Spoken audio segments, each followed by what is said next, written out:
everything I say is going to be all typed up. So Okay. it'll be easy for you. So these are for you to go home. I'll just follow through them with you. Okay. Everything up here is just the things that we did in the hospital. And then essentially what we think is going on could just be a bout of gastroenteritis, whether or not there's something underlying going on, because the lymph nodes are enlarged in her shoulder area. And then also she had kind of this acute gut upset. So whether or not there's potentially something else going on, we just have to kind of further work that up. And what causes the blood to come out? The blood, it really just depends what the underlying cause is. So parasitic infections absolutely can cause us to have bloody diarrhea. Her fecal results were negative, and so at this point we don't think that that's the reason. But anytime you really disrupt the gut, you can get diarrhea because of the malabsorption, and it can turn and end up being bloody. Or if you have any kind of ulceration that develops, that's when you can get bloody diarrhea too. Okay. So it just depends on the severity. We don't always see it. In cases of the hemorrhagic gastroenteritis, which is just kind of inflammation of the gut, and it's a particular one that dogs get, that causes this like bloody jelly-like consistency diarrhea, which is really similar to what Sage is producing. And so it makes me suspicious that that might be what's happening, but she's an older girl, and I usually see it in younger animals.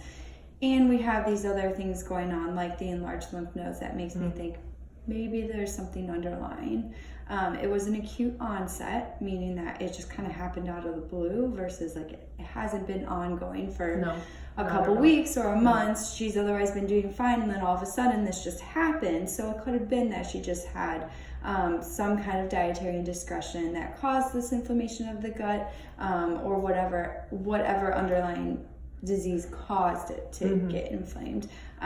Again, with the parasitic infections, our test is fairly good in that it's negative. It doesn't rule out everything. So yes, we still could have some kind of infection going on, which is why we're just going to treat for it anyway. Because the medication I'm going to send home, one is good in general for diarrhea, but it also helps in a lot of parasitic diseases. The other medication is a dewormer in particular. And that's just because it's otherwise unharmful. So it's not going to hurt her giving it to her. And in case there is something that we miss, we're at least going to hopefully treat for it. The third medication I'm sending home is just a probiotic. It's a pre and probiotic. It's kind of new on the market, and we just started using it. And so it's supposed to help with the gut flora, keeping things normal, getting things balanced appropriately, providing the right kind of bacteria that we need, and helping things settle out.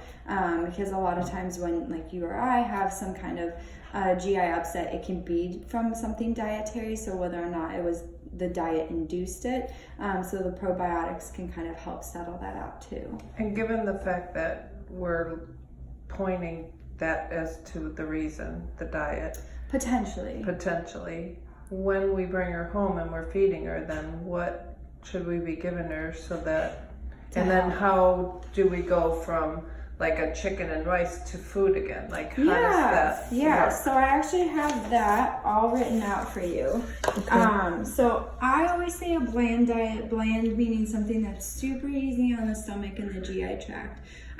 Plain chicken and rice I always say is the easiest for you guys, because you don't have to worry about buying a specific diet or getting a hold of a specific diet, and it's easy to cook. And it ends up being really bland. So just boil chicken in water, cook rice in water, and give that. I say small meals frequently. So don't do the 2-a-day meals like her normal amount, because that kind of gives her a lot of food to settle into, and then can still cause upset. So like 3 or 4 meals, just small amounts. It's okay if you're not feeding her total amount that she typically eats. And just do that over the next couple days. And then if she's tolerating it well and doing fine, the diarrhea is starting to resolve with all the other therapy, then you can start adding in her regular food. So then I say keep on the chicken and rice, but mix in some dog food in that, and start working her up to eating her normal amount and splitting it into her twice-a-day meals over the course of 3 to 5 days. And so long as she tolerates that day to day, then you just transition her till she's back on her regular diet. So it's kind of something where we list out not necessarily rules definitively of how to do it, but something where you just play it by ear. So we give you kind based of on the poop that we see. Yeah, based on how she does. So listen and watch her, and she's going to tell you how she's doing. Because, you know, when they have these upset bouts, some dogs go back to normal and they'll be really ravenous and just chow down like nothing happened. Some dogs will actually truly only want to eat small portions of food because they are a little upset. Yeah. And then yes, watch her stool, which I suspect, because it's still kind of that jelly diarrhea consistency, it's probably going to be that way for the next couple days. The key in watching her is just to make sure that it's progressively getting better. In the fact that it's there's less of it, or in the fact of how often, or more so that it should start getting harder. Okay. So it should start firming up over the next couple of days. She shouldn't have accidents. She should be able to hold it. She shouldn't be blowing out diarrhea. But like when she goes home today and you give her a little meal in a couple hours or so, her first stool movement, it might, like her first bowel movement might be complete diarrhea. And there's probably still going to be blood in it because we're not perfectly resolved yet. Right. And so it's more so that there's no reason to keep her in the hospital for us to watch that, because she's otherwise hydrating fine. She's back to eating. So as long as she gets water, her food, and the medication especially, because that's really going to help, it should start firming up and having less frequency of stools if she's going a lot already. And then over the next, the course of a few days, it should start resolving back to normal stool. And the key will be if it doesn't, or it worsens over the next couple of days and she's really blowing diarrhea, she stops eating again, she doesn't drink water, she feels really dumpy, and is not acting like herself, then bring her back in, because then maybe we pushed too far or we weren't quite ready to go home and we're starting to go backwards. So that's there. And then I did talk about switching her diet eventually off of the grain-free diet, just because there's a lot of literature coming out about underlying heart disease that dogs are developing. I know she's on the older side, so the likelihood of it happening to her is probably not going to be as common as our younger dogs that are starting out on the grain-free diet. But there's a lot of things linked to the fact that they're not the best diets to be on. So the brands you recommend? I recommend anything like Purina, Royal Canin, Hills. I like to stick with the veterinary diets like that because I know that they're well regulated. So the nutrients, the protein, and the fat and everything that's in there is actually measured, and it's measured in each bag, so you know what amount you're feeding. A lot of times you get things in the stores or at the boutique places that sell these diets, and we don't really know, they're not properly regulated, so each bag is slightly different, and we just don't know everything that's in it, so it's hard to monitor and know what they're getting. And we were considering an older dog food. I think switching her to a geriatric type diet, if she's having any kind of joint or mobility issues, you can definitely switch onto that. But the geriatric diets usually start at like above 7 years old.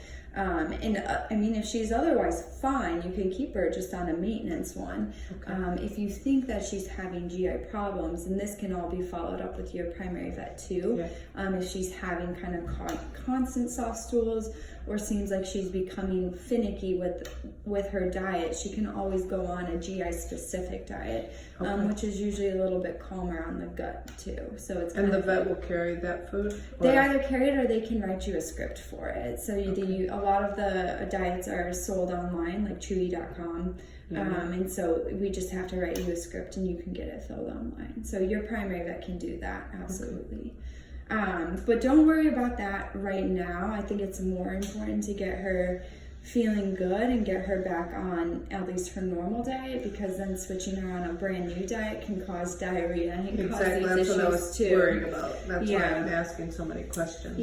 So I think doing the bland diet, getting her back on what she's used to eating first, and then letting her settle. And once she's off the medications and fully healed from this, then think about switching her diet, and just know that for her, because she's older and she had this, this whole episode, that she might just need to be switched over a slower period. So instead of doing it over a couple weeks, she just might need a little bit longer to transition her onto a new diet. But that usually is the same thing as what we're telling you with like a bland diet, where you're just mixing in the old food and starting to mix in the new food and trickle it in, and slowly transition it to where they eventually get all the new food and none of the old food, and then their body's getting used to it so that they don't have any kind of GI upset.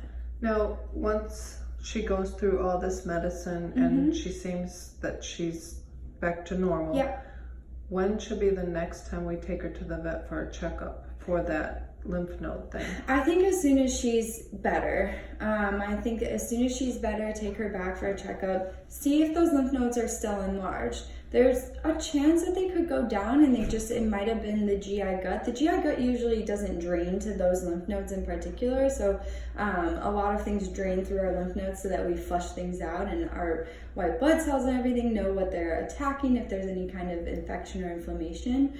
When we have gut disease, those are not typically the lymph nodes they go after, but that's not to say that that couldn't be linked to it. So there's a chance that they might go down. And so I think that just as soon as she's feeling better off of the medication, back to normal, going to your primary vet to check up on that, because then they can look at the lymph nodes and say, okay, well, they either are still enlarged, we should at least start by poking them, getting a sample and seeing whether they're abnormal or normal lymph nodes, or they say they go back down to normal, and then we just watch her and wait, and go from there. And then lastly, all the records that were from this episode over the past 24 hours, are you sending those to Dr. Lamore, or absolutely. do we take them over No, there? you don't take anything. We send everything over. Okay. So as soon as you sign discharges here and we get her all checked out, I write a nice little blurb note, and I send all the records. So all of her soaping, the medical records, any of the treatments we did, that all gets sent over. And if they ever need any more information or didn't get something, all they have to do is call us, and we just fax or email it right over. Great. So super simple, easy, nothing that you have to take care of. Thank you. All right. So the only other thing then is just medications, which I have labeled out here. So the metronidazole, that's the anti-diarrheal medication. She gets her second dose tonight. The Proviable it's a paste that you get by mouth, and then also a capsule. So you're going to continue the paste for the next 3 days, and then continue the capsule until it's gone. The biggest thing is try and give it at least an hour, if not 2 hours, separate from the metronidazole. So I know that might be a little bit hard timing wise, but just try your best. If you can't get it perfect, that's okay. This paste, can you demonstrate that? I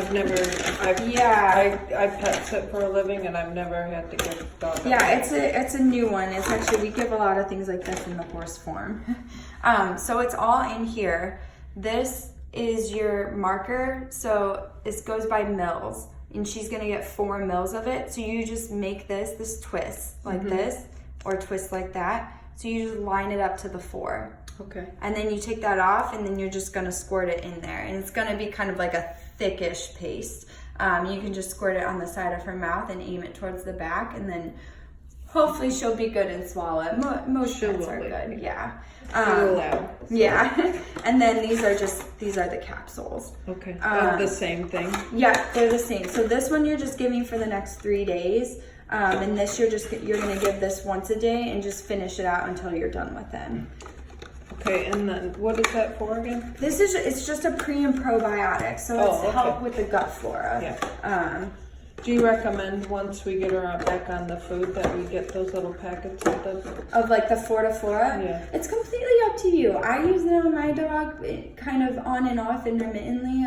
Like he tends to get stress colitis, and so it always seems to help him. There's nothing wrong with using it. I don't think you have to use it. Okay. If she's been fine before this and hasn't had issues, it's completely up to you whether or not you want to do it. It's fairly unharmful. There's really nothing that's just like wrong for with humans, it. Yeah, I mean, it's like you or I saying I'm going to start taking a probiotic because I feel like it, or my gut's been a little inflamed and I want to try and regulate things. So I'll leave that up to you. You can absolutely follow up with your vet and say, okay, do you think we should start it? And they may have a different opinion and recommendation, and that's absolutely fine. Okay, great. The other medications are the metronidazole, which is just tablets, and then the Panicare, which is, they're already individually labeled in here. So it's just a packet and you sprinkle it into the food and mix it in. The whole packet? Mm-hmm, one packet once a day. It's usually easiest with any kind of like wet food, so like chicken and rice it'll be great with, because you mix it in and it'll kind of dissolve in there. And then she ate it this morning in the canned food and she wasn't having difficulty. So okay, good. And she's eating good? She ate good. She's not eating amazing, but she started eating for us and she ate she ate fine, so I think she just needs time. Okay. She wasn't chowing anything down right away, but she was definitely interested. Okay, great. All right. Is there anything else?